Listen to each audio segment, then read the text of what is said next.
什么呢？很多人看漫画一定会看到，只要漫画人物要睡觉，旁边一定会画上3个 Z。久了，不只是漫画，像是这个 Line 里头贴图人物要睡觉，旁边也是3个 Z。那这个背后的原因到底是什么呢？一块来看看。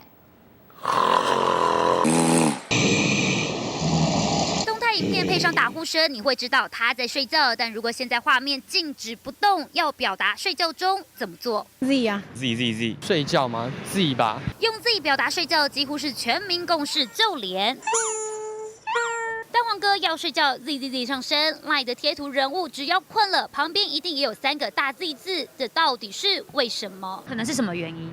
我也不知道，漫画都这样画，跟我们人躺下来的形状比较像吧。Z 和睡觉到底有什么神秘关联？有请英文老师。打瞌睡，我们有 doze， 我们有 snooze。那这2个比较相关的呢，大部分都是这2个相关的字母就是 Z。原来冷知识可能其来有自，有一说英文里打瞌睡、瞌睡等和睡有关的单字里头，通通都有 Z。例如 some Z's。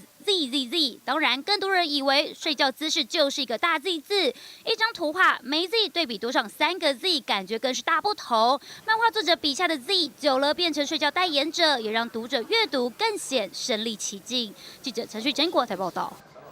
有